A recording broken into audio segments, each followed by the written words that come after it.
নমস্কাৰ সকলোকে স্বাগতম জনাইছোঁ।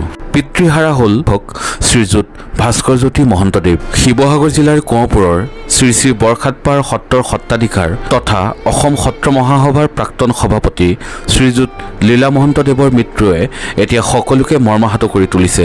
সত্ৰীয়া সংস্কৃতিৰ লগতে সাহিত্য চৰ্চাৰ ক্ষেত্ৰতো সমানে মনোনিৱেশ কৰি অসমীয়া সমাজ জীৱনলৈ অৱদান আগবঢ়াই থৈ গৈছে এইগৰাকী প্ৰয়াত শ্ৰীযুত লীলা মহন্ত ডাঙৰীয়াদেৱে। পিতৃৰ বিয়োগত এতিয়া মৰ্মাহত হৈ পৰিছে ভাস্কৰ জ্যোতি মহন্ত ডাঙৰীয়াদেৱ।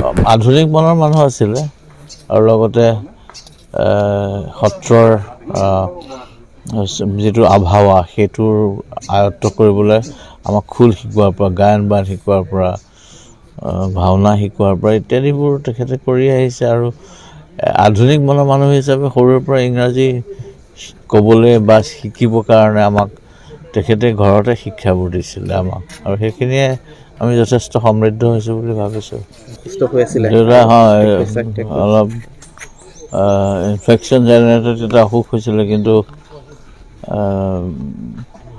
তেখেতে কিন্তু মানে কৈছিল যে পৰম ব্ৰহ্মক হৃদয় স্থাপন কৰি লৈছোঁ, এতিয়া চৌদিশে মই ব্ৰহ্মময় দেখোঁ, তহঁতি মেডিকেল তামাচাবোৰ বন্ধ কৰ, মই যাব লাগে, আৰু কোনো জাগতিক বাসনা নাই, এনেধৰণৰ কথা কয়। আৰু কেৱল গীত মাত আৰু ঈশ্বৰ চিন্তা, ভগৱত চিন্তা এইবিলাকৰ মাজেদিয়ে গ'ল। ময়ো ওচৰতে আছিলোঁ কালি, এই চকুৰ আগতে ধিমিক ধিমিক ধিমিককৈ চাকি গছ নুমাই যোৱাটো মই নিজেই প্ৰত্যক্ষ কৰিলোঁ, আৰু মুখত ওঠত তেখেতৰ ৰাম ৰাম ৰাম ৰাম শব্দটো দি পেলাই তেখেত গুচি গৈছে।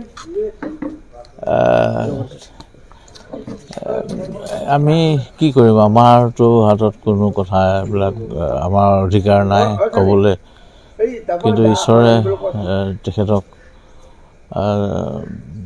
মুখ্য প্ৰাপ্তি কৰাওক, এয়া আমাৰ প্ৰাৰ্থনা। আমাৰ চেনেলৰ তৰফৰ পৰা প্ৰয়াত শ্ৰীযুত লীলা মহন্তদেৱলৈ জনাইছোঁ একাজলি অশ্ৰুভৰা শ্ৰদ্ধাঞ্জলি। লগতে তেখেতৰ বিদেহী আত্মাৰ সদ্গতি কামনা কৰি ভগৱানৰ ওচৰত প্ৰাৰ্থনা জনাইছোঁ।